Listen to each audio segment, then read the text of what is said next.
Hi hello welcome back. ഇന്ന് ഞാനിവിടെ share ചെയ്യുന്നത് ചുമന്ന കടല വെച്ച് തയ്യാറാക്കിയെടുക്കാൻ പറ്റുന്നൊരു ഈസി ആയിട്ടുള്ളൊരു സ്നാക്സ് റെസിപ്പിയാണ്.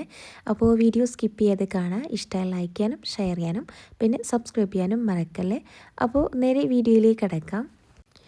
അതിനായിട്ട് ഞാനിവിടെ കുറച്ച് ചുമന്ന കടലയും അതുപോലെ തന്നെ കുറച്ച് പരിപ്പാണ്. ഇത് ചെറുപയർ പരിപ്പാണ്, സോറി കടലപ്പരിപ്പാണ്. ഏത് പരിപ്പും എടുക്കട്ടെ, നമ്മൾ സാധാരണ സാമ്പാറിലേക്ക് ഉപയോഗിക്കുന്ന ആ ഒരു സാമ്പാർ പരിപ്പ് വേണമെങ്കിൽ അത് ഉപയോഗിക്കാവുന്നതാണ്. ഞാനിവിടെ സാമ്പാർ പരിപ്പും അതുപോലെ തന്നെ ചുമന്ന കടലയും വെള്ളത്തിലൊന്ന് കുതിർക്കാനായിട്ട് വെച്ചിട്ടുണ്ടായിരുന്നു. അത് നല്ലോണം കഴുകി വെള്ളമൊക്കെ ഒന്ന് വാർത്തെടുക്കണം. പിന്നെ ആ ഒരു കടലപ്പരിപ്പിൽ നിന്ന് കുറച്ച് മാത്രം ഒന്ന് മാറ്റി വെക്കാം. ഇനി മിക്സിയുടെ ജാറിലേക്ക് ഒരു സ്പൂൺ അളവിൽ ചെറിയ ജീരകവും ഒരു 2 അല്ലി വെളുത്തുള്ളി, ഒരു പച്ചമുളക് എല്ലാം ചേർത്തിട്ട് ഇതുപോലെ ജസ്റ്റ് ഒന്ന് ചതച്ചെടുക്കാം. ഇനി ഇതിലേക്ക് നമ്മളിപ്പോൾ കഴുകി ക്ലീനാക്കി വെച്ച ആ ഒരു കടലയും അതുപോലെ തന്നെ ആ ഒരു പരിപ്പും രണ്ടും കൂടിയും ഇതുപോലെ കുറേശ്ശെയായിട്ട് ഇട്ട് കൊടുത്തിട്ട് ജസ്റ്റ് ഒന്ന് അരച്ചെടുക്കാം. ഒരുപാട് അരച്ചെടുക്കാതെ ഇതുപോലെ ഒന്ന് പൾസ് ചെയ്തിട്ടൊന്ന് അരച്ചെടുക്കാം. നല്ലോണം പേസ്റ്റ് പോലെ അരച്ചെടുക്കരുത്. നമ്മൾ ഈ ഒരു വീഡിയോയിൽ കാണുന്ന രീതിക്ക് വേണം ഒന്ന് അരച്ചെടുക്കാനായിട്ട്. അപ്പോൾ അരച്ചെടുത്ത ആ ഒരു മിക്സ് ഞാനിതാ ഒരു ബൗളിലേക്ക് ചേർത്ത് കൊടുക്കുന്നുണ്ട്. നമ്മൾ നേരത്തെ കുറച്ച് പരിപ്പ് മാറ്റി വെച്ചിട്ടുണ്ടായിരുന്നു, അത് ഇതിലേക്ക് ഇട്ട് കൊടുക്കാം. നമ്മളിങ്ങനെ സ്നാക്ക് ഉണ്ടാക്കിയെടുക്കുമ്പോൾ അതിൻ്റെ മുകളിലായിട്ട് ഒരു പരിപ്പ് ഇങ്ങനെ കാണുമ്പോഴും അല്ലെങ്കിൽ ആ ഒരു പരിപ്പ് ജസ്റ്റ് ഇങ്ങനെ കടിക്കാനും നല്ല ടേസ്റ്റാണ്. അതുകൊണ്ടാണ് പരിപ്പ് കുറച്ച് ഞാനിവിടെ മാറ്റി വെച്ചിട്ടുണ്ടായിരുന്നത്. ഇനി നമുക്കിതിലേക്ക് ഓരോന്നായിട്ട് കൊടുക്കാം. അപ്പോൾ ആദ്യം ഞാനിതിലേക്ക് ചേർത്തുകൊണ്ട് കറിവേപ്പിലയാണ്. കറിവേപ്പില കുറച്ചധികം ആയാലും കുഴപ്പമില്ല.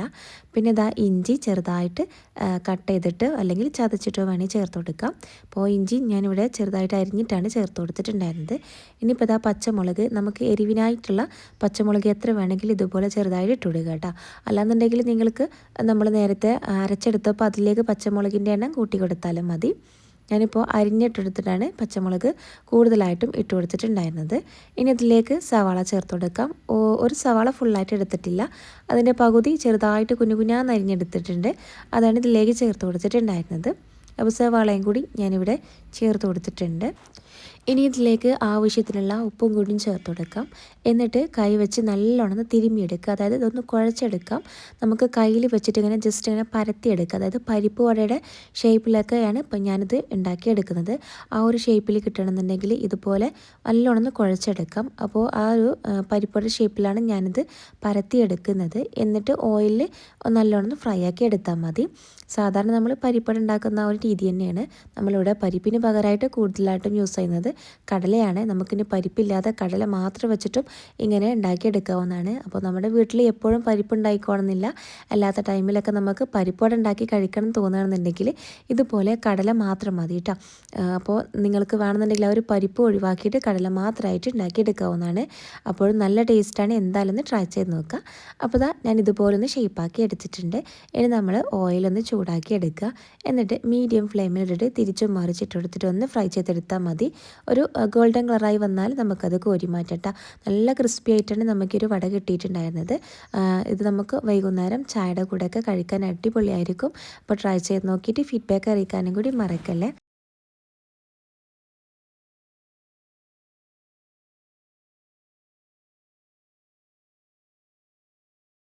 അപ്പോൾ നമ്മുടെ സ്നാക്സ് ഇവിടെ റെഡി ആയിട്ടുണ്ട്. നല്ല ചൂടോടെ തന്നെ ഇത് കഴിക്കണം. നല്ല ക്രിസ്പി ആയിട്ടാണ് നമുക്കൊരു സ്നാക്സ് കിട്ടിയിട്ടുണ്ടായിരുന്നത്. അപ്പോൾ എന്തായാലും ട്രൈ ചെയ്ത് നോക്കുക.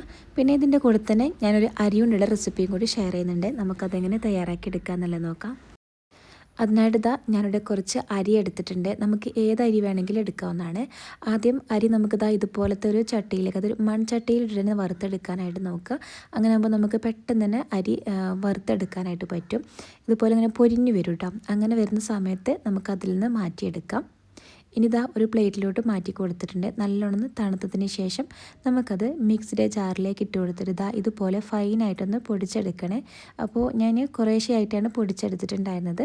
അപ്പോൾ ഞാനിവിടെ 2 ബാച്ചായിട്ട് പൊടിച്ചെടുത്തിട്ടുണ്ടായിരുന്നു. ഇനി നമുക്കതിലേക്ക് വേണ്ടത് അവലാണ്. അപ്പോൾ അവൽ ഏത് അവലെടുക്കട്ടെ, വെള്ള അവലും ചുമന്ന അവലൊക്കെ ഉണ്ടാവും. അപ്പോൾ ഏത് അവൽ വേണമെങ്കിലും എടുക്കാം. അതിലേക്ക് കുറച്ച് അവലെടുത്തിട്ട് അതും ഇതുപോലെ ഒന്ന് ജസ്റ്റ് ഒന്ന് പൊടിച്ചെടുത്തിട്ടുണ്ടായിരുന്നു. അപ്പോൾ ഞാനത് അതിലേക്ക് ചേർത്ത് കൊടുത്തിട്ടുണ്ട്. പിന്നെ അതിന് വേണ്ടത് ഇതുപോലെ തേങ്ങയാണ്. തേങ്ങയും നമുക്ക് ഇതുപോലെ ഒന്നിങ്ങനെ ക്രഷ് ചെയ്തെടുക്കാം. അപ്പോൾ തേങ്ങ നിങ്ങൾ ചിരകിയത് എടുക്കുന്നതിനേക്കാൾ നല്ലത് നമ്മളിതുപോലെ ഇങ്ങനെ ചിരട്ടയിൽ നിന്നിങ്ങനെ പൂണ്ടെടുക്കില്ല, അതുപോലെ എടുത്തിട്ട് മിക്സിയുടെ ജാറിലേക്ക് ഇട്ട് കൊടുത്തിട്ട് ജസ്റ്റ് ഇങ്ങനെ ഒന്ന് പൾസ് ചെയ്തെടുത്താൽ മതി. കുറേശ്ശായിട്ട് ഇങ്ങനെ പൾസ് ചെയ്ത് കൊടുക്കുക. അങ്ങനെ പൾസ് ചെയ്ത് കൊടുത്തിട്ട് നമുക്ക് ആ ഒരു ക്രഷ് ചെയ്തെടുത്ത ആ ഒരു തേങ്ങയും കൂടി ഈ ഒരു മിക്സിലേക്ക് ചേർത്ത് കൊടുക്കാം. അല്ലാതെ നിങ്ങൾക്ക് തേങ്ങ ചിരകിയത് വേണമെന്നുണ്ടെങ്കിൽ ഇങ്ങനെ ചേർത്ത് കൊടുക്കുകയും ചെയ്യാം കേട്ടോ. അതിനെക്കാട്ടിലും ഒന്നുകൂടി ടേസ്റ്റൊക്കെ ഉണ്ടാവുക നമ്മളങ്ങനെ ചെയ്തെടുക്കുമ്പോഴാണ്.